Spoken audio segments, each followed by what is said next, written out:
ನಮಸ್ಕಾರ, ಶುಭ ಸಂಜೆ ಪ್ರೀತಿಯ ವೀಕ್ಷಕರೆಲ್ಲರಿಗೂ ಸಂಕಲ್ಪ ಸಿದ್ಧಿ ವಿಶೇಷ ಕಾರ್ಯಕ್ರಮಕ್ಕೆ ಆತ್ಮೀಯ ಸ್ವಾಗತ ಹೇಳ್ತಾ ಇರೋದು ನಾನು ಅನುಷಾ. ಕಾರ್ಯಕ್ರಮದಲ್ಲಿ ನಿಮ್ಮೆಲ್ಲರ ನೆಚ್ಚಿನ ಸ್ಪಿರಿಚುವಲ್ ಗುರು ಡಾಕ್ಟರ್ ವಿಷ್ಣುದತ್ತ ಗುರುಜಿಯವರಿದ್ದಾರೆ. ಗುರುಗಳನ್ನ ಇವತ್ತಿನ ಕಾರ್ಯಕ್ರಮಕ್ಕೆ ಸ್ವಾಗತಿಸೋಣ. ನಮಸ್ತೆ ಗುರುಗಳೇ, ಕಾರ್ಯಕ್ರಮಕ್ಕೆ ಆತ್ಮೀಯ ಸ್ವಾಗತ. ಗುರುಗಳೇ, ಇವತ್ತಿನ ಪ್ರಶ್ನೆ ಏನು ಅಂತಂದ್ರೆ, ಬಹಳ ದಿವಸಗಳಿಂದ ಇದು ಕಾಡ್ತಾ ಇತ್ತು. ಮದುವೆಗೆ ನಾವು ಮುಹೂರ್ತ ನೋಡ್ತೀವಿ, ಗೃಹಪ್ರವೇಶಕ್ಕೆ ಮುಹೂರ್ತ ನೋಡ್ತೀವಿ, ಇನ್ನು ಮಗುವಿನ ನಾಮಕರಣ ಮಾಡಬೇಕು, ಯಾವಾಗ ಒಳ್ಳೆ ಟೈಮ್ ಇದೆ ತಿಳಿಸಿ ಮುಹೂರ್ತ ನೋಡ್ತೀವಿ, ಪ್ರಸ್ತಕ್ಕೆ ಮುಹೂರ್ತ ನೋಡ್ತೀವಿ. ಇನ್ನು ಮನುಷ್ಯನ ಒಂದು ಏಳಿಗೆಗೆ ಒಳ್ಳೆ ಮುಹೂರ್ತ ಅನ್ನೋಂಥದ್ದು ಇದೆಯಾ? ಇದು ಯಾವ ಒಂದು ಸಮಯದಲ್ಲಿ ಸಿಗುತ್ತೆ, ಹೇಗೆ ಸಿಗುತ್ತೆ, ಇದ್ರ ಬಗ್ಗೆ ತಿಳಿಸ್ಕೊಡಿ ಗುರುಗಳೇ. ಓಂ ವಿಶ್ವಸ್ಮಯ ನಮಃ. ಪ್ರೀತಿಯ ಬಂಧುಗಳೇ, ಈ ಮುಹೂರ್ತಗಳು ಅನ್ನೋದು ಕಾಲಗರ್ಭನ ಸುಳಿಯಲ್ಲಿ ನಮಗೆ ಈ ಕಾಲಗಳು ಕೊಟ್ಟ ಹಾಗೆ ಬೇಸಿಗೆ ಕಾಲ, ಮಳೆಗಾಲ, ಚಳಿಗಾಲ, ರಾಹುಕಾಲ, ಯಮಗಂಡ ಕಾಲ, ಗುಳಿಕಾಲ ಇವುಗಳಿಗಿಂತಲೂ ಕೂಡ ಅತ್ಯಂತ ಅಧಿಕವಾಗಿರ್ತಕ್ಕಂತಹ ಶ್ರೇಯೋಭಿಲಾಷಿಗಳಿಗೆ ಫಲ ಕೊಡ್ತಕ್ಕಂಥವು ಮುಹೂರ್ತಗಳು. ಒಟ್ಟಾರೆ ಮುಹೂರ್ತ ಅಂತ ಕರೆಯೋದೇ ಏನಂತಂದರೆ ಒಳ್ಳೆಯದ್ದು ಅಂತ. ಮುಹೂರ್ತ ಅಂತಂದರೆ ಅಮೃತ ಅಂತ. ಮುಹೂರ್ತ ಅಂತಂದರೆ ಸುಭಿಕ್ಷದ ಫಲ ಅಂತ. ಮುಹೂರ್ತ ಅಂದರೆ ಆನಂದ ಅಂತ. ಅಂತಹ ಸಂದರ್ಭದಲ್ಲಿ ಮಾಡಿದ್ದನ್ನು ಮುಹೂರ್ತ ಅಂತಂದರೆ ಅಭಿವೃದ್ಧಿಯ ಕಡೆಗೆ ಕೊಂಡೊಯ್ಯತಕ್ಕಂತಹ ಸಂದರ್ಭ ಅಂತ. ಒಟ್ಟಾರೆ ಮುಹೂರ್ತಗಳನ್ನು ನೋಡಬೇಕಾದ್ರೆ ಗೃಹಪ್ರವೇಶಕ್ಕೂ ನಾವು ಮುಹೂರ್ತವನ್ನು ನೋಡುತ್ತೇವೆ, ನಾಮಕರಣಕ್ಕೂ ನಾವು ಮುಹೂರ್ತವನ್ನು ನೋಡುತ್ತೇವೆ, ವಿವಾಹಕ್ಕೂ ಮುಹೂರ್ತವನ್ನು ನೋಡುತ್ತೇವೆ, ಇನ್ನು ಪ್ರಥಮ ರಾತ್ರಿಗೂ ಮುಹೂರ್ತವನ್ನು ನೋಡುತ್ತೇವೆ. ನಾವೆಲ್ಲಾದರೂ ಪ್ರಯಾಣ ಹೋಗಬೇಕಾದ್ರೂ ಕೆಲವೊಂದು ಮುಹೂರ್ತಗಳನ್ನು ನೋಡುತ್ತೇವೆ. ಈ ರೀತಿಯಾಗಿ ದೇವಾಲಯ ಪ್ರತಿಷ್ಠಾಪನಾದಿಗಳಿಂದ ಹಿಡಿದು ಮಾನವನ ಷೋಡಶ ಕರ್ಮಗಳಲ್ಲಿ ಚೌಲ, ಉಪನಯನ, ಅಕ್ಷರಾಭ್ಯಾಸ, ಅನ್ನಪ್ರಾಶನ, ವಿವಾಹ ಇವೆಲ್ಲದಕ್ಕೂ ಕೂಡ ಮುಹೂರ್ತಗಳನ್ನು ನೋಡುತ್ತಾ ಇದ್ದೇವೆ.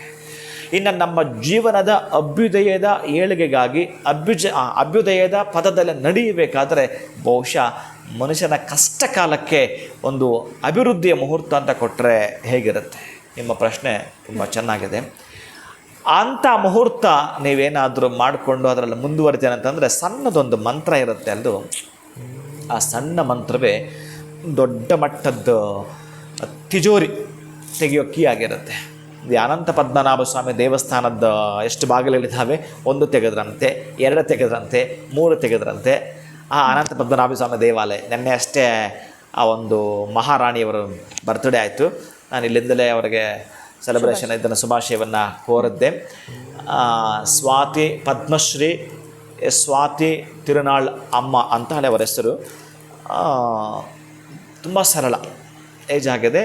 ನಮಗೆ ಹೇಗೆ ಕರ್ನಾಟಕದಲ್ಲಿ ಮೈಸೂರು ಅರಮನೆ ಇದೆಯೋ ಅಲ್ಲಿ ಕೂಡ ಮೈಸೂರು ಅರಮನೆ ಇದ್ದ ಹಾಗೆಯೇ ಆ ಒಂದು ತಿರುವನಂತಪುರಂ ಅನಂತ ಪದ್ಮನಾಭ ಸ್ವಾಮಿ ದೇವಸ್ಥಾನಕ್ಕೆ ಸಂಬಂಧಪಟ್ಟವರು ಆ ದೇವಸ್ಥಾನ ನೋಡ್ಕೊಳ್ತಕ್ಕಂಥವ್ರದ್ದು ಪೂರ್ಣ ಅವರದ್ದೇ ಅದಾಗಿರತಕ್ಕಂಥದ್ರಿಂದ ಹಾಗೆ ಅಂತಹ ತಿಜೋರಿಗಳು ಬಹಳ ದೊಡ್ಡ ಮಟ್ಟದ್ದು ಆ ಕೋಣೆಗಳಿದ್ದಾವೆ. ಆ ಕೋಣೆಗಳ ಕೀಲಿಕ ಯಾವುದು ಗೊತ್ತಾ? ಪರಂಪರಾಗತವಾಗಿ ಬಂದಿರತಕ್ಕಂತಹ ಮಂತ್ರಾನುಷ್ಠಾನವೇ ಅವರ ಕೀಗಳು. ಒಂದು 3-4 ಸಲ ಅವ್ರು ಕಾಲ್ ಮಾಡಿದ್ದಾರೆ. ಏನಕ್ಕೆ ಗೊತ್ತಾ? ಅವ್ರು ಏನು ಮಾಡಬೇಕಾಗಿಲ್ಲ, ಎಂತಹದ್ದು ಬೇಕಾಗಿಲ್ಲ. ನನಗೇನೆಂದರೆ ಗೊತ್ತಿಲ್ಲ, ಇವರು ಬಹುಶಃ ಈ ಡೇಟಲ್ಲಿ ಅವ್ರ ಬರ್ಡೇ ಬರುತ್ತೆ ಅಂತ ಗೊತ್ತಿಲ್ಲ. ಆಮೇಲೆ ಇಲ್ಲಿಂದ ವಿಶ್ ಮಾಡಿದೆ. ನಾನು ಅದಕ್ಕೆ ಸಂಬಂಧಪಟ್ಟದೊಂದು ಇನ್ವಿಟೇಷನ್ ಮಾದರಿ ಮಾಡಿ ಕಳಿಸ್ಕೊಟ್ಟೆ, ಬರಲಿಕ್ಕಾಗಲಿಲ್ಲ ಅಂಥೇಳಿ. ಹಾಗೆ ಅವರ ಒಂದು ಮನಸ್ಥಿತಿ ಎಲ್ಲಿದೆ ಅಂತಂದರೆ, ಇಂತಹ ಸಂದರ್ಭದಲ್ಲಿ ಬೇಕಾದಷ್ಟಿದೆ ಅವರಿಗೆ, ಎಂಥ ಆಶೀರ್ವಾದ ಬೇಕಾಗಿಲ್ಲ. ಆದರೆ ಅವರು ಅಲ್ಲಿ ಬೆಳೆದು ನಿಂತಿರೋರು ಅದು ಒಂದು ಪರಿಧಿ ನೋಡಿಕೊಂಡಿದ್ದಾರೆ. ಅದರ ಒಂದು ಫಲ ಅವರು ಕಂಡುಕೊಂಡಿದ್ದಾರೆ. ಏನಾದರೂ ಸರಿಯೇ ಇಂಥವ್ರಿಗಿಂದ ನಾನು ಆಶೀರ್ವಾದ ಪಡ್ಕೊಳ್ಬೇಕು ಅನ್ನೋದು ಎಲ್ಲಿ ಗೊತ್ತಾ ಅವರ ಮನಸ್ಥಿತಿ ಅಂತ ಇರುವಂಥದ್ದು. ಆ ಮುಹೂರ್ತಗಳಲ್ಲಿ ನಾನು ಕೆಲವು ಹೇಳ್ಕೊಂಡು ಬಂದಿದ್ದೇನೆ. ಅಲ್ಲಿ ನಾನು ಯಾವಾಗಲಾದ್ರೂ ಹೋದ್ರೆ ನಾನು ಇಂಥರ ಪ್ರಶ್ನೆ ತುಂಬ ಮಾಡ್ತಾರೆ ಅವರು. ಇದನ್ನೆಲ್ಲ ಮಾಡ್ತಾ ಬಹುಶಃ ಪ್ರತಿಫಲವನ್ನು ಇಟ್ಟುಕೊಳ್ಳದೆ ನಾವು ಮಾಡ್ತೀವಿ ಅನ್ನೋದಾದರೆ ಕೆಲವೊಂದಕ್ಕೆ ನೀವು ತುರಿಯಾವಸ್ಥೆ ತಲುಪದ ಮೇಲೆ.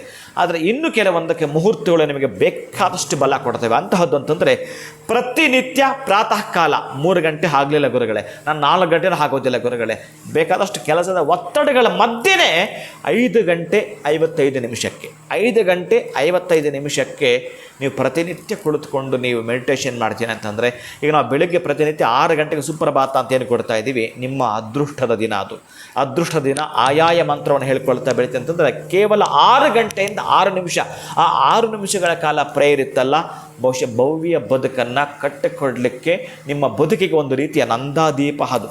ಆ 6ರಿಂದ 6 ನಿಮಿಷ. ಯಾಕೆ ಪ್ರತಿನಿತ್ಯ 6 ಗಂಟೆ ಬರುತ್ತಲ್ಲ, ನೀವು ಲಕ್ಷ್ಮೀ ಸಂಖ್ಯೆ ಕೇಳಿದ್ದೀರಲ್ಲ 6 ಅಲ್ವಾ, ಆ 6 ಗಂಟೆ ಸೂಚನೆ ಕೊಡ್ತಾ ಇದೆ ನಿಮಗೆ, ಎದ್ದೇಳು ಈ ಸಂದರ್ಭದಲ್ಲಿ ಹೀಗೆ ಮಾಡುವಂಥ. ಹಾಗೆ ಆ 6 ನಿಮಿಷಗಳ ಕಾಲ ಧ್ಯಾನ ಮಾಡ್ತಕ್ಕಂತಹದ್ದು. ಈಗ ಏನು ಒಂದು ಹೆಜ್ಜೆ ಮುಂದೆ ಹೋಗಿ ನಾನು ನಿಮಗೆ ಹೇಳೋದಾದರೆ 5 ಗಂಟೆ 55 ನಿಮಿಷಕ್ಕೆ ಸರಿಯಾಗಿ ಈ ಮಂತ್ರವನ್ನು ಹೇಳಿಕೊಳ್ತೀರಿ.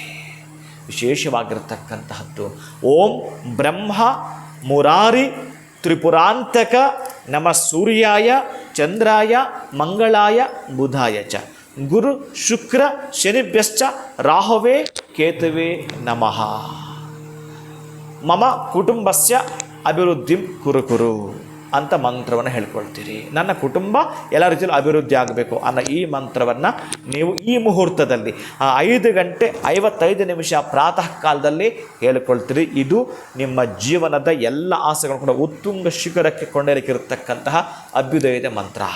ಬ್ರಹ್ಮ ವಿಶೇಷವಾಗಿರ್ತಕ್ಕಂಥದ್ದು, ಬ್ರಹ್ಮ ನಿಮಗೆ ಆ ಸಂದರ್ಭದಲ್ಲಿ ಎಲ್ಲ ರೀತಿಯಾಗಿರ್ತಕ್ಕಂತಹದ್ದನ್ನು ಕೊಡಲಿಕ್ಕೆ ಸಿದ್ಧನಾಗಿದೆ. ಏನು ನೀವು ಕೇಳಿದ್ರು ಕೂಡ ತಗೋ ಅಂತ ಕೊಡಲಿಕ್ಕೆ ಸಿದ್ಧನಾಗಿರುತ್ತಾನೆ. ಬ್ಯಾಂಕ್ ಲಾಕ್ ಆದಮೇಲೆ ಹೋದರೆ ಏನು ತಗೋ ಎಲ್ಲಿ ಕೊಡೋದು, ಹಾಗೆ ಬ್ರಹ್ಮ ನಿಮ್ಗೆ ಕೊಡುವಾಗ ತಗೊಳ್ಳೋದಕ್ಕೆ ಸಂದರ್ಭ ಅದು. ಬ್ರಹ್ಮ ಮುರಾರಿ ಕೃಷ್ಣ, ತ್ರಿಪುರಾಂತಕ ಶಿವ, ಇನ್ನು ಗ್ರಹಗಳು ಆ ಸಂದರ್ಭದಲ್ಲಿ ನಿಮ್ಮ ಪರವಾಗಿ ನಿಮಗೇನೋ ಕೊಡಬೇಕು ಅಂತಿರ್ತಾರೆ. ನೀನು ಆವಾಗ ಬೇಕಾದಷ್ಟು ಹರಕೆಗಳಿಟ್ಕೊಂಡು ಗೊರಕೆ ಹೊಡಿತಾ ಇದ್ದರೆ ಎಂತ ಕೊಡೋದು, ನೀನು ಗರಿಕೆನೂ ಕೊಡಲ್ಲವ ಆ ಗೊರಕೆ ಹೊಡೆದರೆ. ಅದಕ್ಕಾಗಿ ಆ ಸಂದರ್ಭ ಬಳಸಿಕೋ.